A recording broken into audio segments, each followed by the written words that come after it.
तो ABP news देख रहे हैं आप और मैं हूं आपके साथ शिरीन। अब बात कर लेते हैं झारखंड की राजनीति में मचे उबाल की। दरअसल बीजेपी ने सीएम हेमंत सोरेन के नाम पर पत्थर खदान की लीज लेने के आधार पर उनकी सदस्यता को रद्द करने की मांग की है और इसी पर चुनाव आयोग को फैसला सुनाना है। 30 अगस्त से पहले चुनाव आयोग अपने फैसले से झारखंड के राज्यपाल रमेश बैस को अवगत करा सकता है और अगर यह फैसला हेमंत सोरेन के खिलाफ जाता है तो फिर क्या होगा? क्या उनकी जगह उनकी पत्नी कल्पना सोरेन मुख्यमंत्री बनेंगी? इसी पर देखिए हमारी ये खास रिपोर्ट।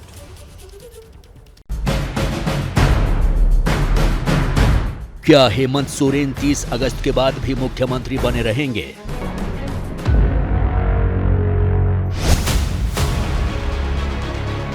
ये वो सवाल है जो झारखंड की राजनीति में इन दिनों हर कोई पूछ रहा है। दरअसल खनन लीज मामले में चुनाव आयोग कभी भी हेमंत सोरेन पर फैसला सुना सकता है और इसीलिए झारखंड में सियासी तापमान बढ़ा हुआ है। इसी मुद्दे पर 20 अगस्त को मुख्यमंत्री आवास पर यूपीए की बैठक भी हुई, जिसमें जेएमएम, कांग्रेस और राष्ट्रीय जनता दल के विधायक मौजूद थे। सूत्रों के मुताबिक इस बैठक में यह निर्णय लिया गया है कि अगर हेमंत सोरेन की चुनाव आयोग सिर्फ सदस्यता समाप्त करता है तो वो फिर से महागठबंधन के विधायक दल के नेता चुने जाएंगे और मुख्यमंत्री बन जाएंगे और फिर 6 महीने के अंदर उन्हें दोबारा चुनाव जीतकर विधायक बनना होगा। लेकिन अगर हेमंत सोरेन की सदस्यता समाप्त करने के साथ साथ अगर उनके चुनाव लड़ने पर भी पाबंदी लगाई जाती है तो फिर ऐसे हालात में हेमंत अपनी पत्नी कल्पना सोरेन को सीएम बना सकते हैं।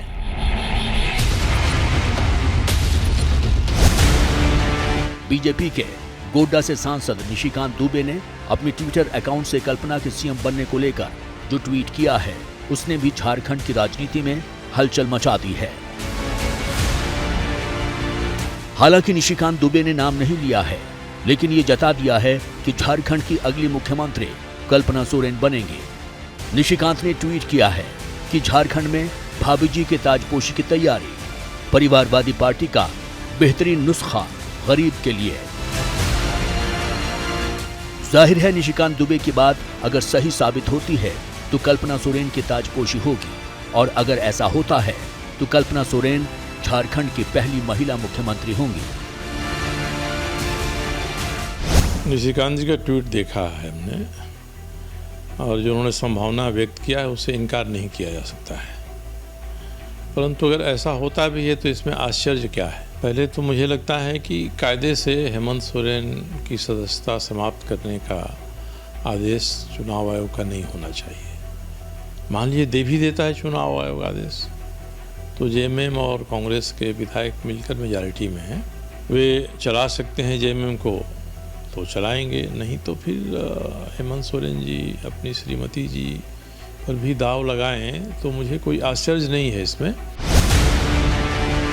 चुनाव आयोग द्वारा सीएम हेमंत से जुड़े खनन पट्टा लीज मामले में सुनवाई पूरी हो गई है और 30 अगस्त से पहले चुनाव आयोग अपने फैसले से झारखंड के राज्यपाल रमेश बैस को अवगत करा सकता है।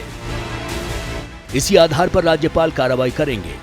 दरअसल पूर्व मुख्यमंत्री रघुवर दास के नेतृत्व में बीजेपी के प्रतिनिधिमंडल ने राज्यपाल से मुलाकात करके चुनाव आयोग से खनन पट्टा मामले में मंतव्य मांगा था।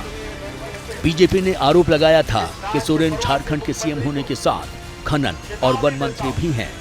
अपने अधीन वन विभाग से उन्होंने खनन की एक लीज ली है।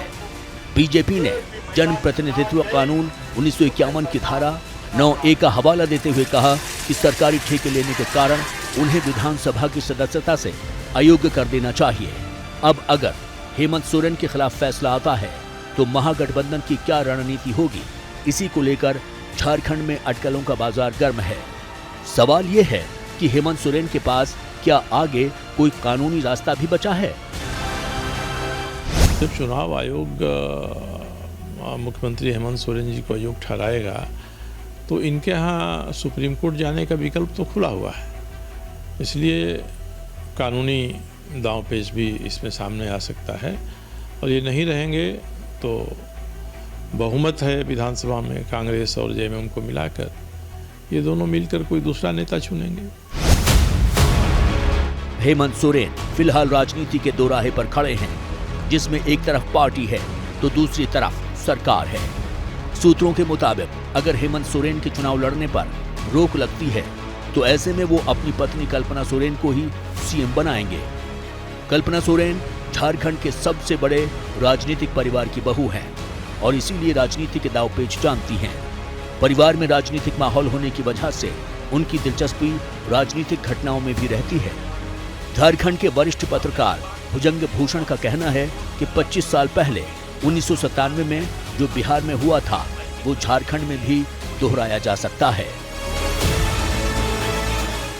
1997 में ऐसा ही प्रयोग बिहार में हुआ था जब लालू प्रसाद ने राबड़ी देवी को प्रोजेक्ट किया था और वो प्रयोग सफल भी रहा था। मास्टरमाइंड शिबू सोरेन थे जिन्होंने लालू जी को यह सलाह दी थी 1997 में, और यह समस्या अब पुनः आ गई है झारखंड सरकार पे। तो झारखंड भी एक ही सिक्के के दो पहलू हैं, बिहार झारखंड। तो यहाँ पर भी यह प्रयोग करने के लिए कल जो सुखाड़ पे आपात बैठक बुलाई गई थी, वर्चुअली वो बैठक इन्हीं पॉलिटिकल क्राइसिस को लेकर के की गई थी, एक सहमति बनाने की कोशिश की गई थी। लेकिन कल्पना सोरेन के लिए मुख्यमंत्री बनने की ये राह इतनी भी आसान नहीं है। हालांकि उनके नाम पर पार्टी में विद्रोह भी हो सकता है। हेमंत सोरेन की भाभी और जेएमएम विधायक सीता सोरेन, वरिष्ठ जेएमएम विधायक लोबिन हेब्रम, स्टीफन मरांडी समेत अन्य वरिष्ठ विधायक हो सकता है। कल्पना के नाम पर तैयार ना हो इसलिए उनसे बातचीत की जा रही है। कल्पना के नाम पर सहमति नहीं बनने पर शिबू सोरेन को भी सीएम बनाया जा सकता है, क्योंकि उनके नाम पर पार्टी में सभी सहमत हो जाएंगे। दरअसल जेएमएम के किसी दूसरे नेता को सीएम न बनाने के पीछे वजह यह है कि बीजेपी कभी भी पर्दे के पीछे से खेल कर सकती है और इसीलिए सीएम की कुर्सी सोरेन परिवार के ही किसी सदस्य के पास रहने की उम्मीद है, जिसे महागठबंधन के दूसरे घटक दलों का भी समर्थन हासिल होगा।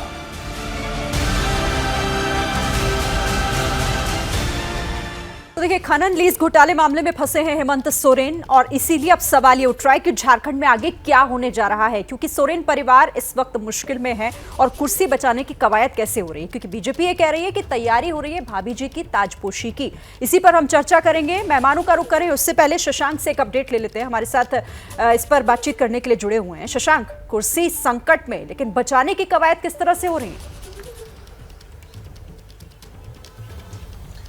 देखिए, बचाने की कवायद तो कल से ही शुरू हो गई है। कल यूपीए की बैठक थी जिसमें तीनों दल थे। कहा गया ये बैठक सुखाड़ को लेकर है, लेकिन हिडन एजेंडा यही था कि जो मौजूदा पॉलिटिकल क्राइसिस है इससे कैसे निपटा जाए।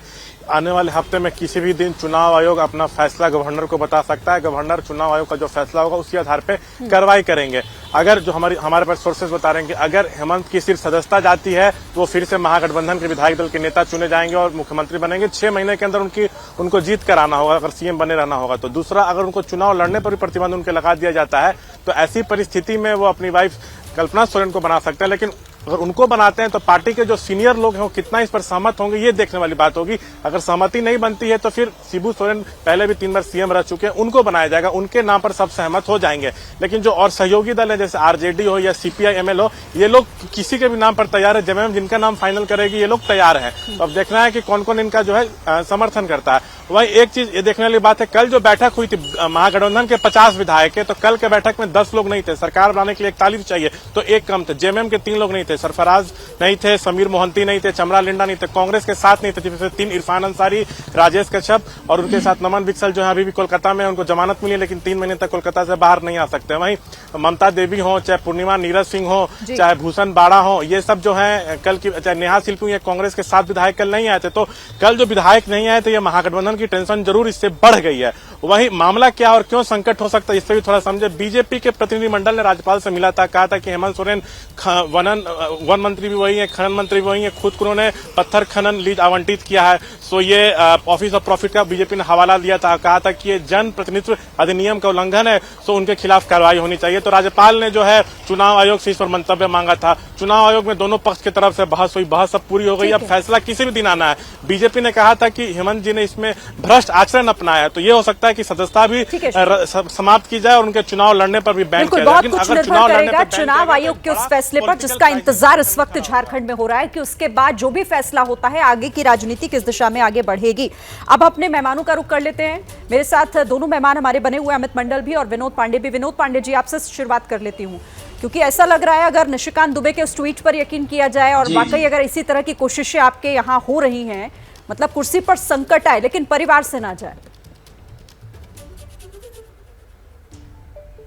नहीं, देखिए, सबसे बड़ी बात है कि आप किसके ट्वीट पर और किसके फेसबुक अकाउंट को देख करके आप फैसला लेंगे, ये आपका सोच है।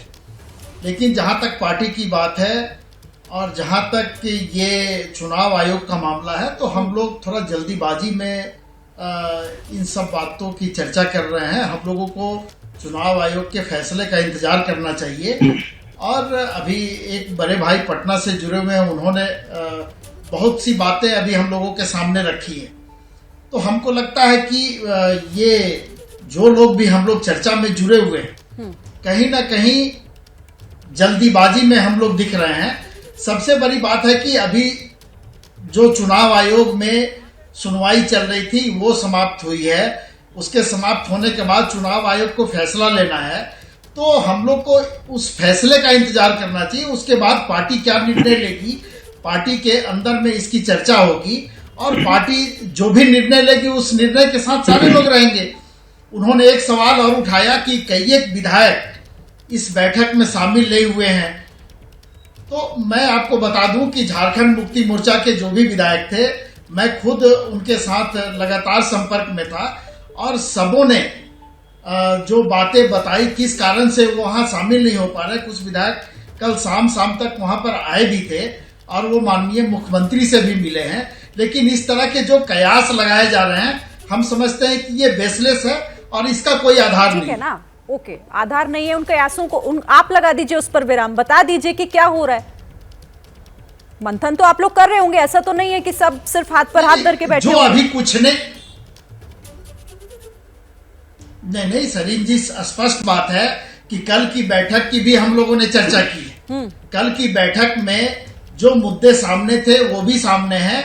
लेकिन जब राजनीतिक दल के लोग बैठते हैं तो स्वाभाविक है कि वर्तमान में जो राजनीतिक परिस्थितियां रहती है राज्य में, उस पर भी चर्चा होती है। तो ये कौन सी नई बात है। हम सुखाड़ पे चर्चा किए, विधायकों की समस्या पर चर्चा किए, उनके क्षेत्र की समस्या पर चर्चा किए, उनको आने वाली कठिनाइयों पर चर्चा हुई। ये सारी बातें चर्चा में आई थी और चर्चा के बाद माननीय मुख्यमंत्री ने अपने संबोधन में स्पष्ट रूप से कहा था कि किसी को कोई भी दिक्कत होगी उसके लिए हम लोग एक नंबर भी जारी कर देंगे और वो विधायक सीधे संपर्क कर सकते हैं और उनकी जो भी बातें होंगी, उनकी जो भी समस्या होगी, उसका निदान किया जाएगा। ठीक है, चलिए। अमित मंडल भी हमारे साथ हैं, बीजेपी के विधायक हैं, रांची से हमारे साथ जुड़े हुए हैं। अमित मंडल जी, निशिकांत दुबे जिस तरीके की का ट्वीट कर रहे हैं, तो इसका मतलब तो ये बिहार जैसा प्रयोग झारखंड में होने जा रहा है? देखिए, ये प्रयोग नहीं है, ये प्लेन ब्लैक एंड व्हाइट है, चीजें स्पष्ट हैं, इसमें बहुत ज्यादा एक्सप्लेनेशन की जरूरत नहीं है। जब सेक्शन 9A के अंतर्गत रिप्रेजेंटेशन ऑफ पीपल एक्ट के अंतर्गत नोटिस गया ईसी के द्वारा हेमंत सोरेन जी को, तो बात स्पष्ट है वहां पे कि ऑफिस ऑफ प्रॉफिट का मामला तो बनता है। और क्योंकि अगर हम पास्ट में देखें तो 2015 में आपको याद होगा यूपी में भी ऐसा ही सीक्वेंस बना था, जहां पे उमा शंकर सिंह और बजरंग बहादुर सिंह उनकी सदस्यता गई थी ऑफिस ऑफ प्रॉफिट को लेकर। तो ये कोई नया चीज नहीं है जो हो रहा है, ये पुराना ऐसा फैसला पहले से इलेक्शन कमीशन द्वारा आया हुआ है। तो इसलिए उस आधार पर हम लोग कह सकते हैं कि जो मामला बना है हेमंत सोरेन जी में, वो बहुत ही सीरियस मामला है। और 2021 में लेटर ऑफ इंटेंट साइन किया गया था जब वो सीएम बन चुके थे, तो मुझे ऐसा लगता है कि कहीं कोई एस्केप रूट अब सीएम के पास बचा ही नहीं है। भले ही सरकार ये कह ले कि हम लोगों को कहीं कुछ होने वाला नहीं है, लेकिन कल की जो बैठक हुई है उससे मैं बता दूं कि वहां पर चिंता का दौर शुरू हो गया। और चिंता का दौर इसलिए शुरू हो गया क्योंकि विनोद जी ने एक बात कहा था कि विधायकों के समस्या को सुनने के लिए भी वो मीटिंग रखी गई थी। पूरा जो जड़ है, पूरा जो समस्या है, कहीं ना कहीं विधायकों को नहीं सुना गया था, इसके कारण ये समस्या उत्पन्न हुई है। और आज उनको अपने विधायकों को परेड कराना पड़ रहा है कि कौन किसके समर्थन में है। मेन जो सरकार के स्टेक होल्डर है बसंत सोरेन जी, जो छोटे भाई हैं हेमंत सोरेन जी के, वो कल की मीटिंग से एब्सेंट थे। पूर्णिमा नीरज सिंह सचेतक जो है वो कल की मीटिंग में एब्सेंट थी। तो कहीं ना कहीं ये दिखाता है कि कांग्रेस हो या जेएमएम हो, उसमें आपसी टसल चल रहा है और उस टसल में सरकार कॉन्फिडेंट नहीं है कि कल के डेट में अगर परेड होता है मेजॉरिटी के लिए तो पूरा समर्थन सीएम सोरेन जी को मिलेगा। इसलिए सरकार की असमंजस की स्थिति और सरकार से अभी से सरकार मनोस्थिति बना रही है कि कल की डेट में हो ना हो सीएम की सदस्यता जाएगी तो उनको मेजॉरिटी प्रूव करने के लिए असेंबली में या फिर गवर्नर के सामने जाना पड़ेगा और उसकी तैयारी ये चल रही है। विनोद पांडे जी, सुना आपने, अब जवाब दे दीजिए। दिक्कत है, लेकिन उस दिक्कत को आप नहीं चाहते कि वो बाहर आए और चाहते हैं कि वो बंद कमरे में जो मीटिंग हो रही है उसी में सुलझा लिया जाए। नहीं सरीन जी, जो दिक्कत है हमको लगता है कि झारखंड मुक्ति मोर्चा और इस सरकार से ज्यादा अमित जी जो अभी अपनी बात रख रहे थे उनको दिक्कत है, भारतीय जनता पार्टी को दिक्कत है। सबसे बड़ी बात है, कहावत है कि घास में कटहर होठ में तेल, तो ये स्थिति अब भारतीय जनता पार्टी की बनी पड़ी है। भारतीय जनता पार्टी को ये मालूम है कि झारखंड में जो सरकार चल रही है वो 50 से ज्यादा विधायकों के समर्थन से इस राज्य में सरकार चल रही है और हम लोग थोड़ा जल्दीबाजी में इन सब चीजों पर चर्चा भी कर रहे हैं। आप आयोग के फैसले का इंतजार तो कर लीजिए, उसके बाद आपके सामने पूरा खुला हुआ पूरा राजनीति रहेगा इस राज्य का। अब पूर्णिमा नीरज सिंह नहीं आई, Basant Soren ji out of state हैं। मैंने स्पष्ट रूप से कहा, मैं पार्टी का महासचिव हूं, मैं अपने पार्टी के बारे में मैं अपनी बात को रख सकता हूं, लेकिन भारतीय जनता पार्टी अब झारखंड मुक्ति मोर्चा का आकलन करने लगी। नाराज चल रहे हैं, हम समझते हैं कि ये उचित है। विधायक अगर नदारद रहे तो इसीलिए ये सवाल तो पूछा जाएगा। बता दीजिए कहाँ नाराजगी की बात है? देखिए इसमें मैं एक दो पॉइंट नाराजगी की बात नहीं है। हेमंत सोरेन जी राज्य से बाहर हैं। आप जहां तक समीर महंती जी की बात है वो शाम तक आ गए हैं। बंगाल के बॉर्डर पर उनका विधानसभा क्षेत्र है, वहां पर जो स्थिति थी उन्होंने सुबह में ही अवगत कराया था, हमसे बात हुई थी और वो शाम तक रांची में उपस्थित हो गए थे। और अगर किसी का नाम अमित जी को मालूम है तो वो बताएं, मैं उनके बारे में उन्होंने दो नाम गिनाए। ठीक है, मैं अमित जी का रुख करूं। एक मिनट विनोद जी, शशांक कुछ ऐड करना चाह रहे हैं। अमित जी मैं आती हूँ आपके पास। शशांक कुछ ऐड करना चाह रहे हैं आपको याद होगा कि किस प्रकार अमित से जी, जब एक ये सेकंड, मैं आती हूँ अमित मंडल आपके पास। एक और बता दूं आपको। हाँ शशांक बोलिए।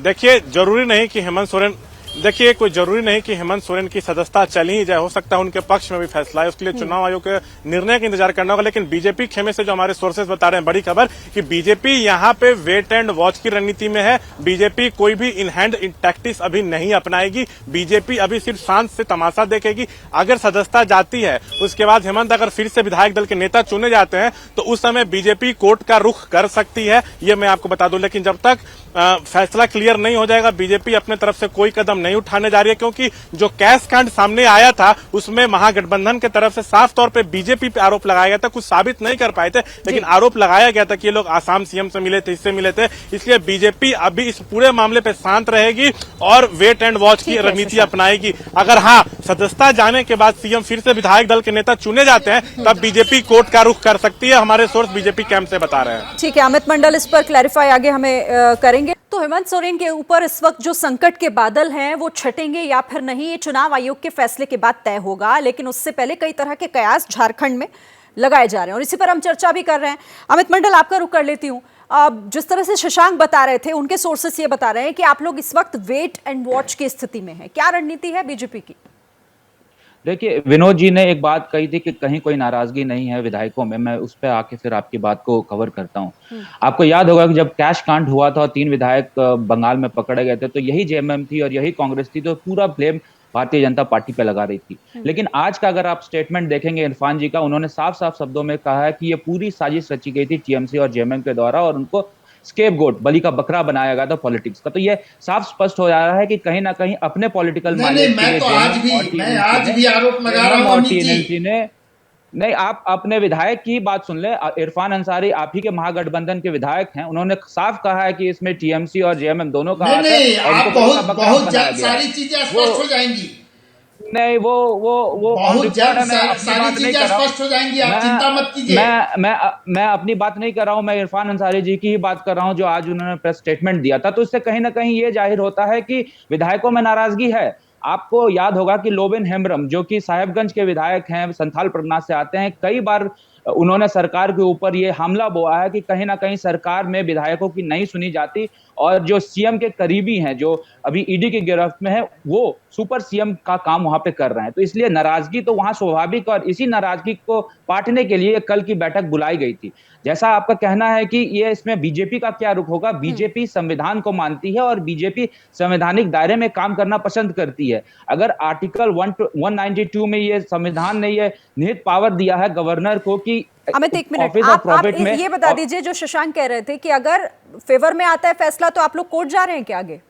उसकी भी तैयारी है? नहीं, देखिए ये तो सुशांत जी का अपना इनपुट होगा। हम लोग बस इतना ही चाहते हैं कि संविधान की रक्षा हो और संविधान के दायरे में जो भी पावर हम लोगों को एज ए विपक्ष मिला गया, उस टूल्स को हम लोग इस्तेमाल करेंगे। ऑफिस ऑफ प्रॉफिट का मामला एक गंभीर मामला है।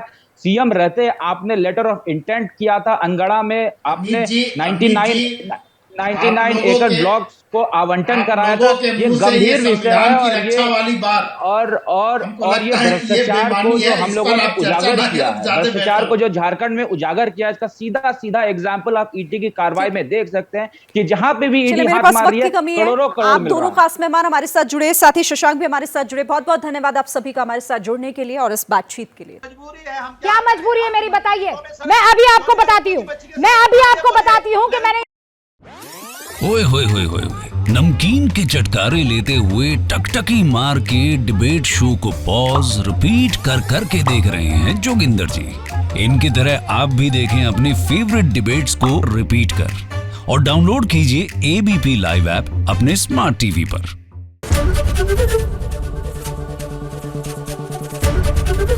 एबीपी न्यूज आपको रखे आगे।